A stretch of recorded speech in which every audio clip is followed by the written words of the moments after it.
আমন্ত্রণ দীপ্ত সংবাদে আপনাদের সাথে আছি আমি ইয়াসমিন সুমনা। সংবিধান সংশোধন হবে নাকি সংস্কার, এই ইস্যুতে এখন মুখোমুখি অবস্থানে সরকার ও বিরোধী দল।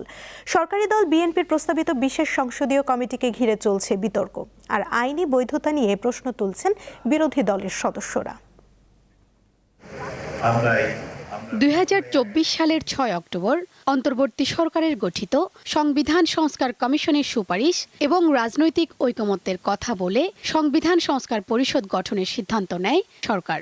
পরিকল্পনা ছিল জনগণের ভোটে নির্বাচিত সংসদ সদস্যরা আলাদা শপথ নিয়ে 180 দিনের মধ্যে সংবিধানের মৌলিক পরিবর্তন আনবেন। তবে বিপত্তি বাধে বিএনপির সদস্যরা সংবিধান সংস্কার পরিষদের সদস্য হিসেবে শপথ নিতে অস্বীকৃতি জানালে দলটি মনে করে জাতীয় সংসদের হাতেই থাকবে সংবিধান সংশোধনের ক্ষমতা। ফলে শুরু থেকেই বিপরীতমুখী অবস্থানে দেখা যায় সরকার ও বিরোধী দলকে। বিএনপি বলছে, জুলাই সনদের সংবিধান সংস্কার বাস্তবায়ন আদেশ 2025 জারির এখতিয়ার রাষ্ট্রপতির ছিল না, তাই পুরো প্রক্রিয়াটি অবৈধ। বিপরীতে সংবিধান সংশোধনে বিশেষ কমিটি গঠনের প্রস্তাব দলটির। যেখানে সংসদে প্রতিনিধিত্বকারী সব রাজনৈতিক দলের প্রতিনিধি থাকবেন, স্বতন্ত্র সদস্যরা থাকবেন, সরকারি দল বিরোধী দল সবাই মিলে আলাপ আলোচনার ভিত্তিতে সংবিধান সংশোধনের জন্য আমরা একটা রিপোর্ট প্রণয়ন করব।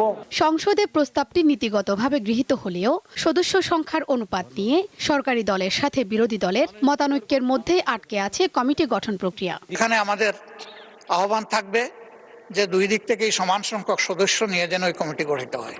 219 জন সংসদ সদস্যের প্রতিনিধিরা পাবেন 50%, 77 জনের প্রতিনিধিরা পাবে 50%। এটা কোথায় আছে মাননীয় স্পিকার? কমিটিতে বিরোধী দল যোগ দেবে কিনা এমন প্রশ্নের সরাসরি উত্তর না দিয়ে বিএনপির প্রস্তাবিত কমিটি অগ্রহণযোগ্য ও বেআইনি বলছে এনসিপি। তারা যে সংশোধনী কমিটির কথা বলতেছে সেটা আদতে কোনো আইনগত এখতিয়ার সম্পন্ন কোনো কমিটি নয়। সংবিধান সংস্কার পরিষদের যে কমিটি সেটার দিকে আমরা অগ্রসর হতে চাই। তবে আইন বিশেষজ্ঞরা বলছেন, অতীতেও বিশেষ কমিটির মাধ্যমে সংবিধান সংশোধন হয়েছে। কমিটিতে সমান প্রতিনিধিত্বের দাবি বাস্তবসম্মত নয়। বিএনপির তো মেজরিটি সংখ্যক সদস্য থাকবে, এইটাই তো গণতন্ত্রের মূল স্তম্ভ, তাই না? যে মেজরিটির কথা শুনতে হবে আপনার। এখন যারা বলছেন যে তাদেরকে সমান সংখ্যক পদ দিতে হবে, তারা এটা সাংবিধানিক প্রক্রিয়াকে ইগনোর করছেন। কিন্তু সংসদের ভিতরে থাকলে সংসদের রুলস অফ প্রসিডিওর, সংবিধান এর বাইরে যাই বলেন এটা অন্যায় এবং অবৈধ। বিশেষজ্ঞরা বলছেন, সংখ্যাগরিষ্ঠের ভোট নিয়ে সরকার গঠন করা দল বিএনপি বিরোধী দল ছাড়াই সংবিধান সংশোধন করলে তা আইনি জটিলতার মুখে পড়বে না। তবে বিষয়টি রাজনৈতিকভাবে একপেশে হতে পারে এবং তা নিয়ে পরবর্তীতে রাজনৈতিক অস্থিরতা তৈরির আশঙ্কা রয়েছে। শিউলি শবনম, দীপ্ত সংবাদ, জাতীয় সংসদ ভবন, ঢাকা। ডিজেল সংকটে সাগরে যেতে পারছেন না জেলেরা। ট্রলার নিয়ে বেকার অবস্থায় উপকূল এলাকার লক্ষাধিক জেলে। ফলে আড়তদার, পাইকার ও শ্রমিক সহ মৎস্য আহরণের উপর নির্ভরশীল লাখো মানুষের কর্মসংস্থান অনিশ্চয়তায় পড়েছে। পানি যদি আমরা পাই তো সাগরে যাই দুইটা মাছ ধরতে পারি, দুইটা মাছ ধরতে পারলে আমরা ইনকাম করিয়া বাল বাচ্চা বউ পোলা পান ইত্যাদি সবাই বাঁচাইতে পারি, কিস্তি কুস্তি সব দিতে পারি। আর যখন এখন তেলের সংকট, এখন কিছু করতে পারতে আসি না, এখন সব কিস্তি মিস্তি যা ইত্যাদি সব বন্ধ। আমরা খুব কষ্টে আছি, এখন যে কষ্টের শেষ নাই। জেলে আব্দুর রহমানের আয় চলে 5 সদস্যের পরিবার। বর্তমান পরিস্থিতিতে সংসার চালানো ও ঋণের কিস্তি পরিশোধ নিয়ে তিনি চিন্তিত। এমন অবস্থা দক্ষিণ অঞ্চলের অধিকাংশ সমুদ্রগামী ট্রলার মালিক ও জেলেদের। এরই মধ্যে এপ্রিলের মাঝামাঝি গভীর সমুদ্রে মাছ ধরার ওপর শুরু হচ্ছে 58 দিনের নিষেধাজ্ঞা। আড়তদারেরও সমস্যা, আমাদেরও সমস্যা, কামকাজ নাই। কেউ চায় 130, 40, 50, এমনকি 60-70 টাকাও রাখে তেল আমাদের থেকে। আমাদের অত টাকা নেই, আমরা কিনতে কিনবো তেল। দুইটা দোহান থেকে তেল নিছি, দুইটা দোহান থেকে কয়েকদিন পর সাগর অবরোধ, এই অবস্থা তেলের এখন আমার খুব কষ্ট।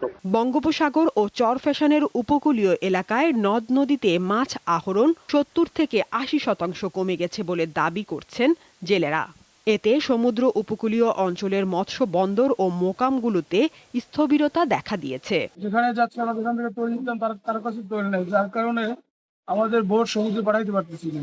বর্তমানে কর্মচারী বসে আছে, এদের বেতন দিতে পারতেছি না। এত তেল বন্ধ হয়েছে, বড় হইতে যুদ্ধ লাগছে, যুদ্ধ হইতে তেলের সংকট আরম্ভ হয়েছে। তেল ছাড়া তো ট্রলার চলবে না। এই কারণে আমাকে মাছ ধরতে পারতে আসি না। 7 দিন 8 দিন ফিশিং করলে আমাদের 2500 বা 2000 তেল ডিজেল লাগে।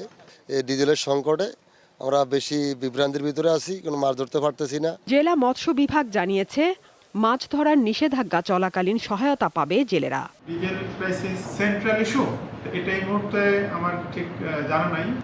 ভিজিএফ বিতরণ কার্যক্রম চলমান আছে, এটা চলছে।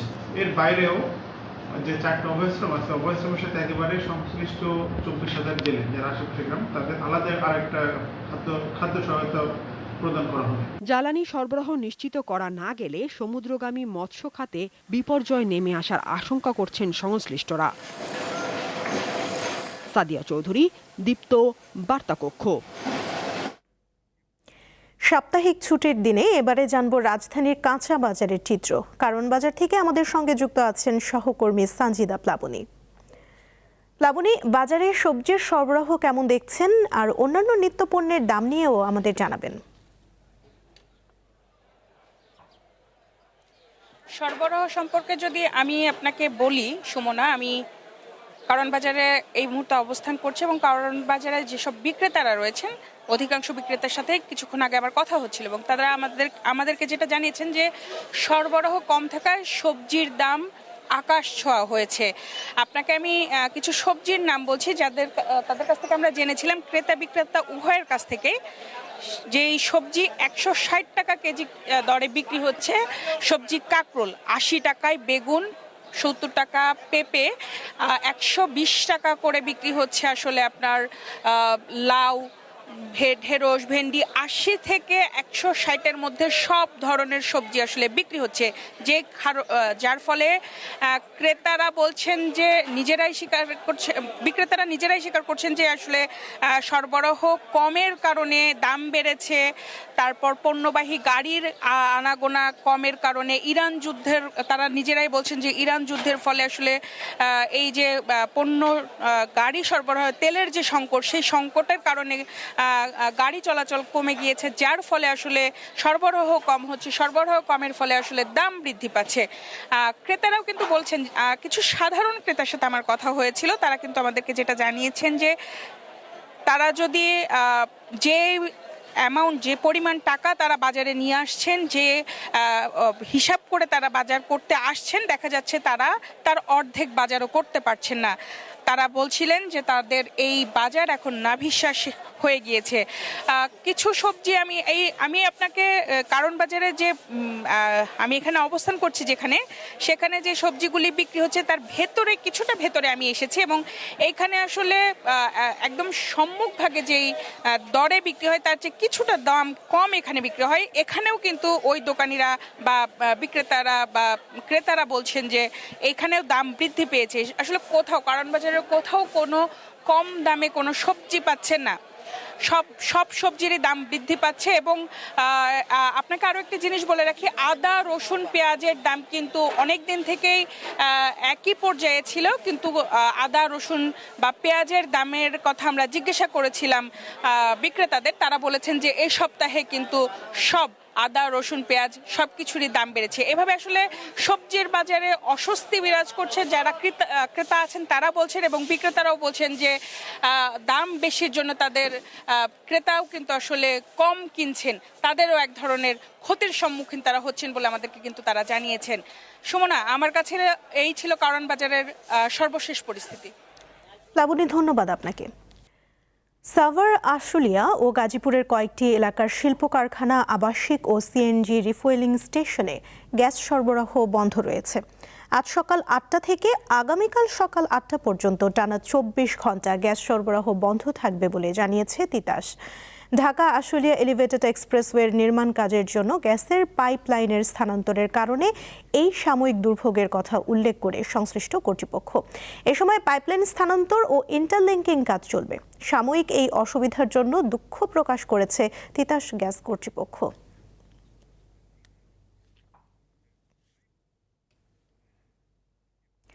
আবহাওয়া অনুকূল থাকায় এবার দিনাজপুরের লিচু বাগান জুড়ে উৎসবের আমেজ চলছে। সবুজ পাতার আড়ালে থোকায় থোকায় ঝুলছে মুকুল। চায়না থ্রি, মাদ্রাজি, বোম্বাই ও কাঁঠালি সহ বিভিন্ন জাতের লিচুর আবাদ এবার বেড়েছে। দিনাজপুরের লিচু বাগান জুড়ে এখন উৎসবের আমেজ। সবুজ পাতার আড়ালে থোকায় থোকায় ঝুলছে লিচুর মুকুল। চাষিরা সেচ দিতে ব্যস্ত সময় পার করছেন। মৌমাছির গুনগুন শব্দে মুখর হয়ে উঠেছে বাগানগুলো।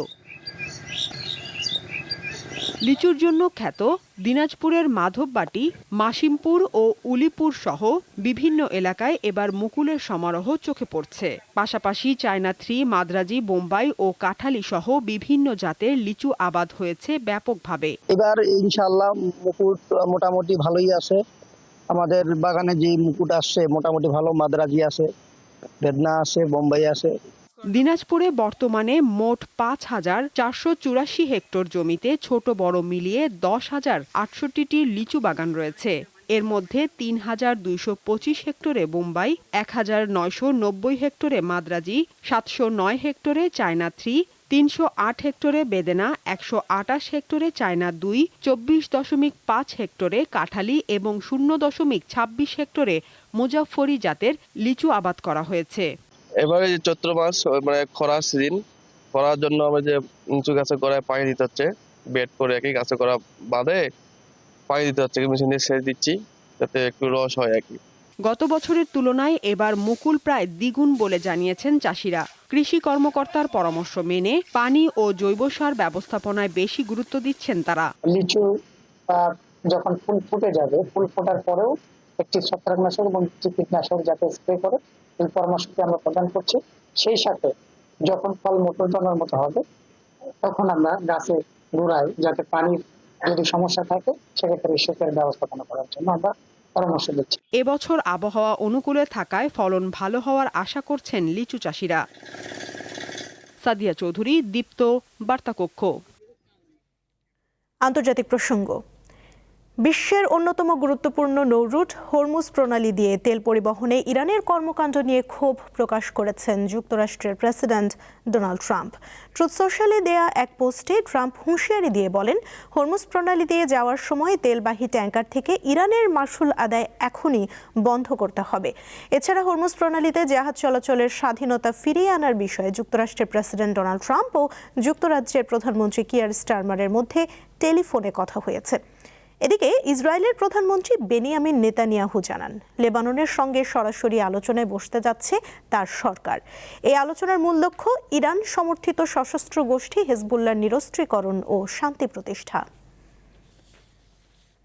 চ্যাম্পিয়ন্স লিগের কোয়ার্টার ফাইনালের প্রথম লেগ খেলতে বার্সেলোনার ন্যু ক্যাম্পে গিয়ে হামলার শিকার হয়েছে অ্যাটলেটিকো মাদ্রিদ। মাঠে প্রবেশের সময় অ্যাটলেটিকোর টিম বাস লক্ষ্য করে বিভিন্ন বস্তু ছুঁড়ে মারে বার্সেলোনার সমর্থকরা। এতে সফরকারী দলের কোনো সদস্য আহত না হলেও বাসের বেশ ক্ষতি হয়। বিশেষ করে চালকের দিকের জানালার 2টি কাঁচ ভেঙে যায়। অনাকাঙ্ক্ষিত এই ঘটনায় উয়েফার শাস্তির মুখে পড়তে যাচ্ছে বার্সা। বড় অঙ্কের আর্থিক জরিমানা করা হতে পারে কাতালান ক্লাবটিকে।